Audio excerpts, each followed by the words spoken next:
The Ides of March, 44 BC, in the heart of the Roman Republic, a scene of shocking betrayal unfolds.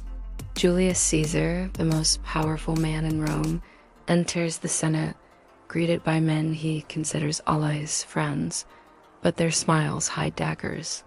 In moments, the marble floor is stained with his blood, and a legend is born from the chaos of his death. Who is this man whose assassination would echo through eternity?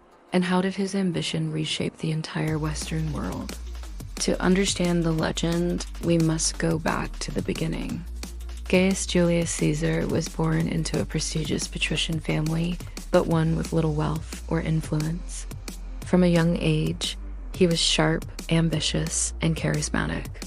His early life was marked by the turmoil of Roman politics.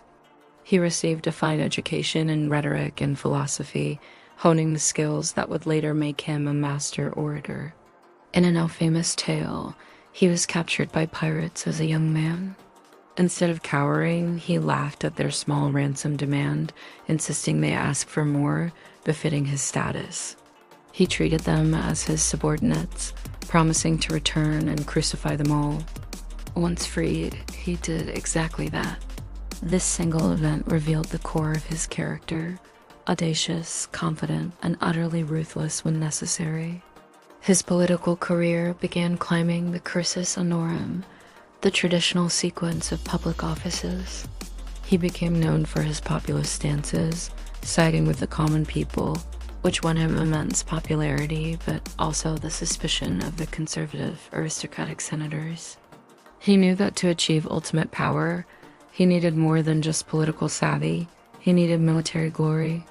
And military glory is exactly what he found. In 58 BC, Caesar was appointed governor of Gaul, a vast territory encompassing modern-day France, Belgium, and parts of surrounding countries. What followed was an 8-year campaign of conquest, known as the Gallic Wars. This was where Caesar, the politician, transformed into Caesar, the legendary general. With his legions, he was a strategic genius. He wasn't just a commander directing from the rear. He fought on the front lines, sharing the hardships of his men. This earned him their unwavering loyalty. He built bridges in record time, besieged seemingly impenetrable fortresses like Alesia, and systematically crushed dozens of Gallic tribes. His dispatches from the front, known as the Commentaries on the Gallic War, were masterpieces of propaganda read aloud in Rome, building his image as an invincible hero. He had not only conquered a massive territory for Rome, but had also forged a veteran army loyal to him and him alone. His power and popularity had grown to terrifying proportions, and back in Rome, his rivals were watching with increasing alarm. While Caesar was conquering Gaul, Rome was governed by an uneasy alliance known as the First Triumvirate, a pact between Caesar, the wealthy Crassus, and Rome's most celebrated general, Pompey the Great. With Crassus's death in battle, the alliance crumbled. Pompey, now aligned with the Senate, grew deeply envious and fearful of Caesar's power. The Senate issued an ultimatum: disband your army and return to Rome as a private citizen. Caesar knew this was a trap. Without the protection of his army, he would be prosecuted and politically destroyed by his enemies. He reached a small river marking the boundary of Italy, the Rubicon. To cross it with his army was an act of treason and civil war. On a fateful day in 49 BC, he made his choice. Alia iacta est, he declared, the die is cast. What followed was a swift and brutal civil war. Pompey and the senators fled Italy. Caesar pursued them across the Mediterranean, from Spain to Greece.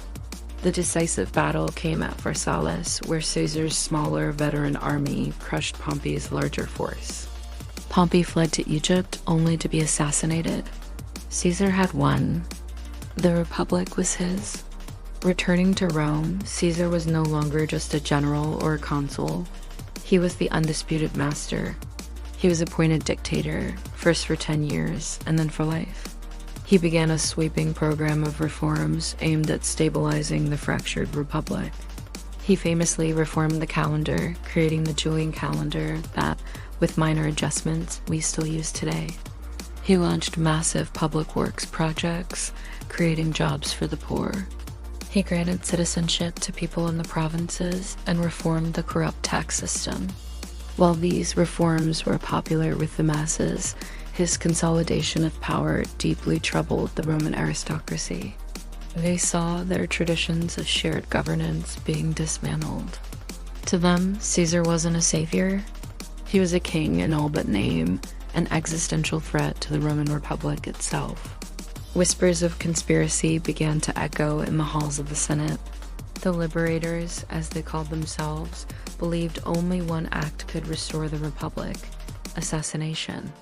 And so we return to the Ides of March. Led by Brutus and Cassius, a group of senators had resolved to act. As Caesar took his seat in the Senate, they surrounded him, feigning petitions. Then the first dagger struck. One after another, the conspirators plunged their blades into him. Legend says that when he saw his protege Brutus among his attackers, he uttered his final, heartbreaking words. "Et tu, Brute? You too, my child?" He fell, bleeding from 23 wounds, at the foot of a statue of his great rival Pompey. The conspirators believed they had saved the Republic. They were tragically mistaken. Caesar's death did not restore the Republic. It shattered it completely. His assassination triggered another round of brutal civil wars that ultimately destroyed the old order.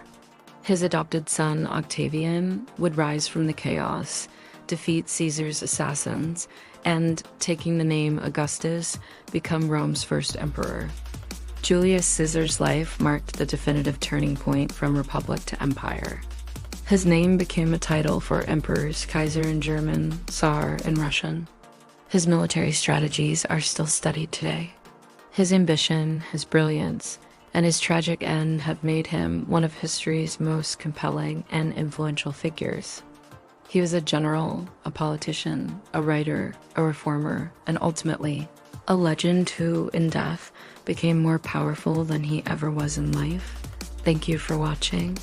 If you found this journey into history fascinating, don't forget to like, share, and subscribe for more stories that shaped our world.